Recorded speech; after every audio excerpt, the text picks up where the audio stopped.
What is going on YouTube, and welcome back to another video. In today's video, I'm going to be showing you how to WKey in Chapter 2 Season 4. With all the vaults and unvaults this season, the WKey meta has changed drastically. So I encourage you to stick around for the entire video.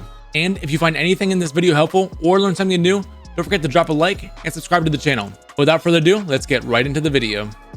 Alright, so the first thing I want to talk about is where you should land. The mythics this season are strong, but not quite like the caddy launcher last season. Last season, I would have told you to land caddy if you're going to WKey, but this season is different. If you want to get high games, you could definitely land Doom, but from my experience, other POIs such as Sweaty Sands, Lazy Lake, and Misty Meadows are just as contested as Doom is. However, the best POIs for high games, in my opinion, are the Homely Hills houses. You're probably thinking, why would we land there to WKey? No one will contest that spot and we won't get kills. Well, if you take a closer look at the map, there are now 2 rift spawns there.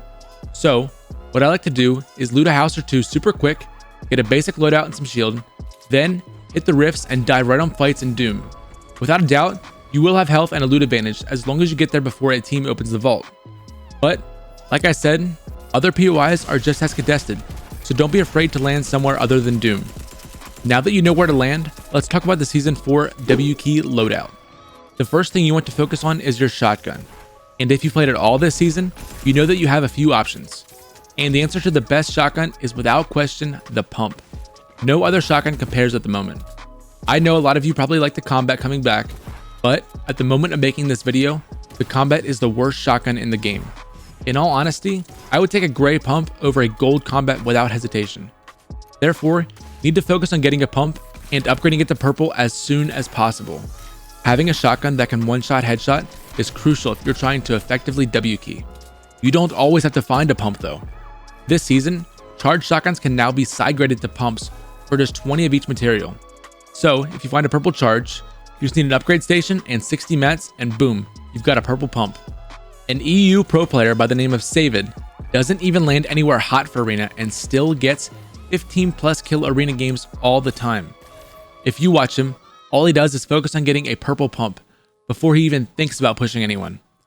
The next item you need in your inventory is boogie bombs. You heard me right, boogie bombs are the Season 4 meta.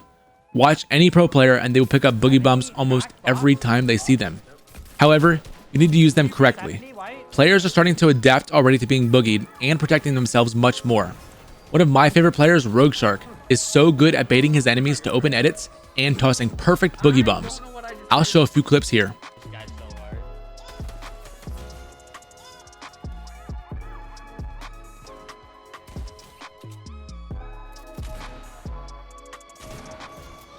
Once you get your opponent dancing, you want to box all around them and patiently wait for the perfect shot. When you box around them, even if you don't hit the perfect 200, they will be trapped in all your builds in which you can easily edit on them and finish them off with ease. However, you need to be careful because it is just as easy to boogie bomb yourself and then you're in trouble. The next weapon I want to cover is the LMG. In case you didn't know, the LMG got unvaulted this season and it is super powerful. It has no damage drop off to builds and very minimal drop off to players. Not only does it hit for a hard 25 plus damage body shots, but it also has a 100 round magazine. This means that the LMG can shoot non-stop for over 12 seconds. This can be great for a few reasons. 1, it can burn through enemy builds super quickly, destroying their mat count. 2, after getting someone weak, you can easily pressure them for a long time to prevent them from healing without having to reload. And 3, you can exploit into boxes and not even have to switch to your shotgun. The LMG is good for solos, but incredibly strong in trios, especially if one of your teammates is also carrying one. The last few items I want to cover all deal with movement. Obviously, when WKeying, you want to eliminate as many people as possible, so getting around the map to find more people will be important. Even with launch pads being vaulted, there are a few ways you can use some unvaulted and new items to rotate quickly and efficiently. First is obviously shockwaves. I'm sure you all know how to use shockwaves to move around, but don't forget you can use them to crash through opponent builds and get some free shots. I'll show an example here. Next is the spicy fish. The spicy fish works just like a pepper, giving you a speed boost that could help get you to your enemies faster or just rotate the zone quicker. And with a new boat fishing method, you can stack up to 3 spicy fish very quickly. Next is the hop flopper. Some might say the hop flopper is the most useless fish in the game, which is probably true by itself, but if you combine it with a spicy fish, and a shockwave grenade, you can cover some serious distance really quickly. Check out how far I can launch myself after I've eaten a hot flopper and a spicy fish. Not only does this work with shockwaves, but also bouncers and Silver Surfer's board. You can boost quite a bit higher after eating a hot flopper on Silver's board as shown here.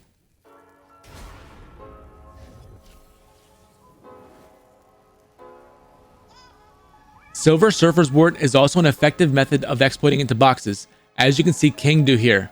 So it may not be a bad idea to land an Avenger Jet and test your luck to find the board if you want a high kill game. Silver's board is not the only exploit this season though. Sadly, crash pads are still in the game and all the exploits still work from last season. If you don't know how to crash pad exploit, I'll link a video where I covered all of them here. And lastly, bouncers. Bouncers are great for mobility this season and even taking height. Here's a clip of saevid using bouncers to jump on his opponent to prevent him from healing. Now that we've covered the best WKey loadouts, let's go over how to WKey. The main goal of WKeying is to obviously kill as many players as possible as fast as possible. You want to finish fights fast. The best way to finish fights fast is with peace control. If you haven't heard of peace control, you've been living under a rock.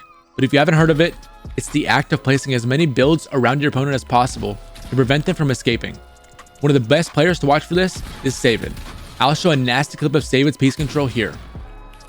If you want to practice your peace control without playing arena, Kanduk made a peace control practice creative map with some realistic scenarios to help you practice taking every build you possibly can, given it were a real fight.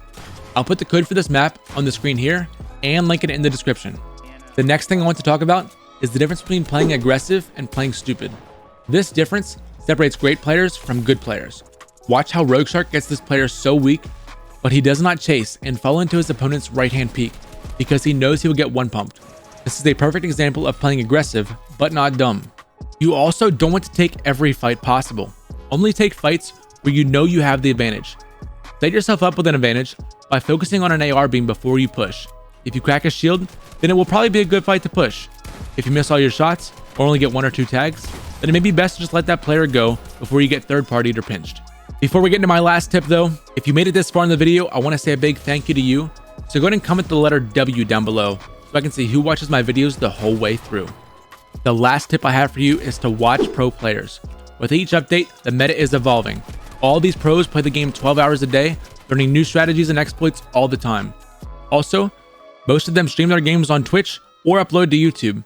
However, when you watch them, you need to pay close attention to all the small details. Watch which fights they push and which ones they disengage. Watch the type of peaks they set up or maybe how they bait their opponents.